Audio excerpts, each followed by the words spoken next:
습니까? 네. 네. 아니, 죄송합니다. 여기 계신 분께서 벌써 이렇게 눈이 아주 두껍게 감기는 분이 계셔가지고 저도 모르게 웃음이 나왔습니다. 얼마 전 크게 한번 비가 온 후에 여러분 느끼실지 모르겠습니다. 이제는 겨울이 시작된 것 같습니다. 가을에는 청량하던 하늘이 난방용 화석연료 때문인지 요즘에는 사실 자주 뿌옇게도 되는 것 같습니다. 지난주였죠. 전태일 추모주일이었던 지난주에 우리 모임은 권미정 사무처장님을 모시고 하는 투표기를 나눴습니다. 여러분 혹시 권미정 사무처장님께서 하셨던 말씀을 이렇게 기억하고 계신 게 있으신지요? 저는 안식일이 금하는 그 노동인 이삭 잘라 먹는 행위에 대한 비난이 아니라 그렇게밖에 연명할 수 없는 상황으로 몰아갔던 그 민중들을 몰아갔던 당시의 구조와 권력에 대해 문제제기하는 것, 바로 그와 같은 지금의 권력과 구조에게도 문제제기할 수 있는 것이 바로 신앙인의 자세가 아니겠는가라고 물었던 말씀이 사실은 그때부터 내내 마음에 남아 있습니다. 귀한 말씀을 전해주신 사무처장님께 다시 한번 깊이 감사를 드립니다.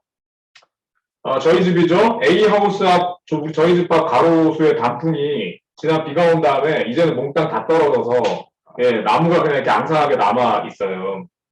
올해를 돌아보면서 이제는 그 나무들을 볼 때 이제는 3시간을 준비하는 그런 기간에 들어간 것으로 보입니다. 그 나무와 함께 이 자연의 일부분인 우리도 같은 마음가짐으로 지금의 시간 이 계절을 보냈으면 합니다. 아무쪼록 여러분 모두의 몸과 마음에 평화가 깃들길 기원합니다.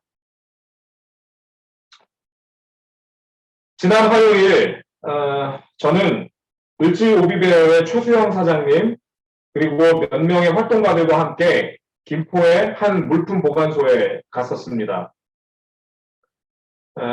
여러분 그런데 가보신 적 있나요? 그 야외에 그 3단으로 엄청나게 쌓여있는 약 수백 개의 컨테이너가 이렇게 쌓여있는 그런 보관소였고요. 그 수백 개의 컨테이너 중에 2개에 지난 4월 21일 강제 철거당한 후 용역 깡패들에게 의해 강제로 옮겨졌던 을지 오비베의 집길이 2 컨테이너에 나누어서 보관되어 있었습니다. 여러분 알고 계십니까? 지금의 현행법상에 그런 강제 집행이 이루어지고 나서 그렇게 물품이 보관이 되면 그 물품 보관 비용은 쫓겨난 세입자가 물어야 합니다. 그간 차마 열어볼 수 없었던 그곳에 저희가 갈 수밖에 없었던 것은 물품을 정리해서 2개로 나눠진 컨테이너를 하나로 이렇게 모아서 정리를 하려고 했었던 거였습니다. 2개의 컨테이너 이 비용도 이제 4월부터니까 지금까지면요. 그 비용도 만만치가 않기 때문입니다. 우울해지지 않기 위해서 서로 되게 실없는 농담을 하면서 그곳을 찾아갔습니다만 컨테이너의 문이 열리자 우리 모두들 한동안 말을 할 수가 없었습니다. 아무렇게나 쌓여있는 물건들 사이로 보이는 간판 그리고 42년간 수많은 손님들이 맥주잔을 내려놨던 그 나무 테이블 아마 그 안에 우리가 가보셨던 분들 지금 혹시 기억하십니까? 그 기억자로 꺾여있던 그 나무 테이블 지금은 그게 다 부서져서 조각조각으로 나눠져 있고요. 그리고 40주년을 기념하면서 저희가 만들었던 그 기념 잔들이 있는데 그것도 많은 게 적지 않은 게 깨져 있었던 잔들. 저희가 그 들어갔었던 컨테이너는 아까 말씀드렸던 게 3단으로 되는 거죠. 3층이었어요. 그래서 이렇게 앞으로 이렇게 기구를 타고 들어가서 이렇게 꺼내고 했어야 됐거든요. 많이 상심하실까봐 그 최 사장님을 먼저 내려보낸 후에 저희끼리 정리를 하고 있었는데 맥주를 숙성시키던 냉장고로 옮기다가 냉장고 문이 그냥 툭 떨어져 버리는 거예요. 아마 용역들이 이렇게 부셨겠죠. 그렇게 뚝 떨어지는 냉장고 문짝을 들고 사실은 제가 많이 울었습니다.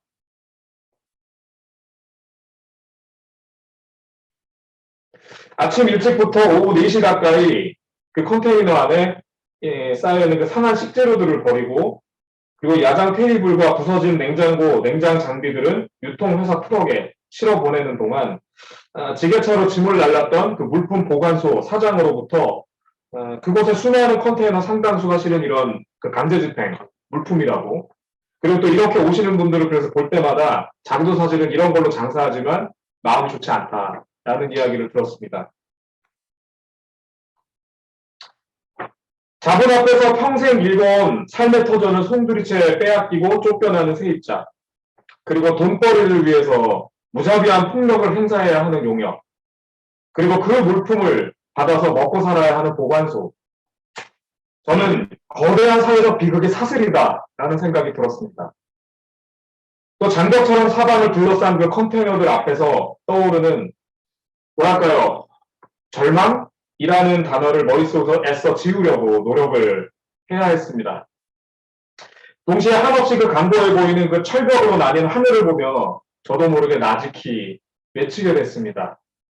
하느님, 이 순간 당신은 어느 편에서 대체 누구와 함께 계십니까?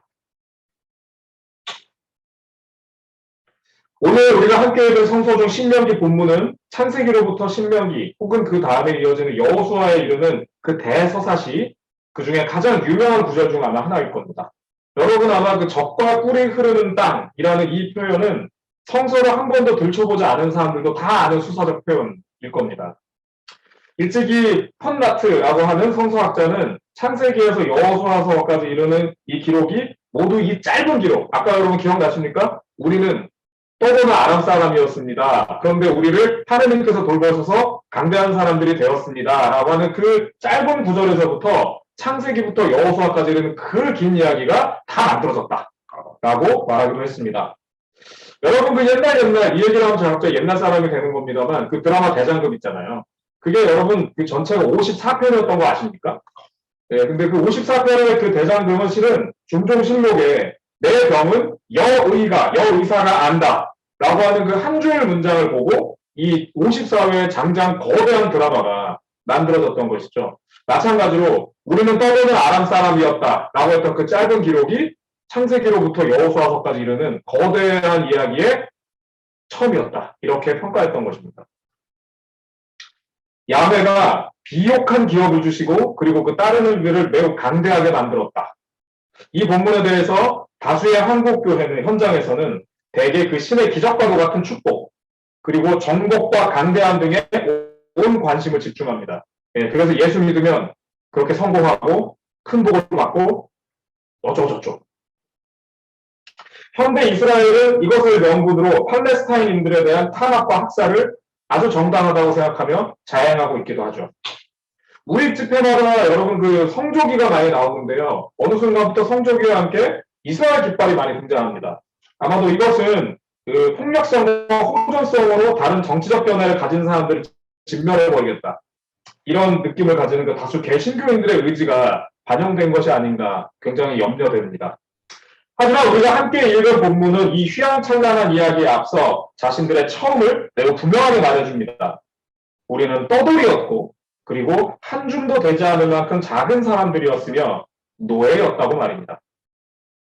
여러분 한번 우리 함께 생각해 볼까요?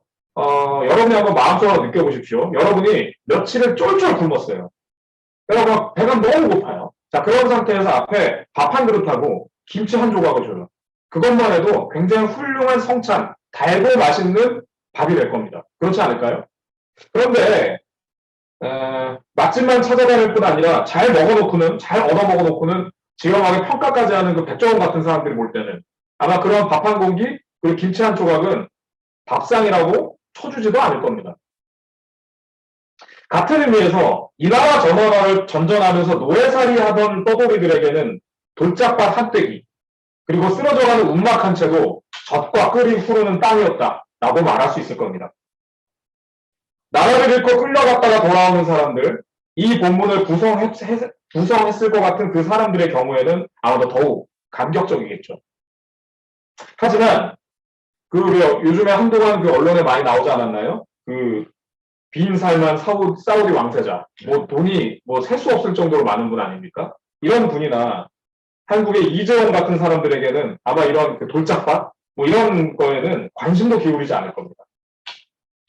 오늘의 본문은 강한 신이 선사한 강대한 힘에 대한 찬양이거나 아니면 그렇게 해서 비옥한 토지를 어마어마하게 가지고 획득하게 됐다는 그런 이야기를 말하고 있는 것이 아닙니다. 신명기 본문은 수많은 고통 속에서도 죽지 않고 끝내 삶을 이어갔음에 대한 증언입니다. 동시에 몹시도 작은 존재들, 그렇게 아무도 곁을 내어주지 않았던 이들에게 하느님께서는 편이 되어 주셨다는 신앙 고백인 것입니다. 적어도 이 구절 속 신은 작은 가게를 밀어내곤 큰 돈을 버는 자가 아닌 그들에 의해 쫓겨난 이들의 곁에 계셨던 분인 것입니다. 그렇다면 우리는 그 같은 하느님을 이 땅 어디에서 또 어떻게 만날 수 있을까요? 이에 대해 야고보서와 마태복음 본문은 매우 간명한 답을 말합니다. 헐벗고 병들었으며 그리고 목마르고 먹을 것이 없는 이들의 편이 되는 것, 그리고 갇혀있는 이들의 곁에 서는 것, 바로 이것이라고 말입니다. 이는 그 같은 이들에게 수혜를 베풀어서 불쌍하니까 수혜를 베풀어 좀 이렇게 살려줍시다 정도의 얘기를 하는 것이 아닙니다. 우리는 하느님께서 이미 그들의 편이 되시어 그들의 곁에 계시니 그 하느님을 믿는 우리들은 마땅히 그분의 곁으로 나아가야 한다는 신앙적 결단임과 동시에 그 실천을 촉구받고 있는 것입니다. 그 어백한 자리에 계신 하느님께서 어벤져스처럼 초강력 슈퍼파워로 확 쓸어버리고는 휘황찬란한 세상을 열어주시면 좋겠습니다만 그건 우리의 몫이라고, 그리고 소소하고 작은 존재들의 삶을 보듬고 그리고 지켜가는 것이야말로 바로 우리들이 신앙생활을 통해 끊임없이 해나가야 할 일이라고 야고보서 공동체와 그리고 마태 공동체는 다짐했고 또 지금의 우리들에게 바로 오늘 읽었던 본문을 통해 요청하고 있는 것입니다. 그런 점에서 신의 역사는 바로 그 현장으로 나서는 신앙인들의 발걸음과 행동이 없다면 구현될 수 없습니다. 우리는 그렇게 세상을 구원하시려는 하나님의 섭리에 동행하는 사역자들이며 동시에 신의 동역자들인 것입니다. 이 얘기를 조금 더 격하게 밀어붙인다면 우리가 움직이지 않는다면 신도 움직일 수 없다는 것이고, 그리고 우리가 그 자리에서 숨쉬지 않는다면 하느님께서도 그곳에서 호흡하실 수 없다는 것입니다. 그러니 사랑하는 여러분이 기도하고 그리고 마음을 기울이며 무언가 하나를 실천하고 참여해 나가는 바로 그 일은 그 역사의 현장에 계신 하느님을 살아 숨쉬게 하는 일이며 전능하게 돕는 일임과 동시에 그리고 마침내 신과 함께 구원 사역을 성취해가는 성스러운 여정이 될 것입니다. 우리 잊지 맙시다. 당신의 한 걸음은 그곳에 계신 하느님 심장의 고동소리입니다. 우리가 움직이지 않는다면 그 하느님의 심장은 살아 숨쉬지 못할 것입니다. 우리의 삶의 자리를 통해 아파하는 존재들의 편에서 하느님의 곁에 섭시다. 그리하여 그 하느님의 고동이 이 땅을 울리게 하여 이 땅 이곳저곳에서 삶의 자리, 생명의 자리가 넓혀지는 역사를 만들어 갑시다. 잠시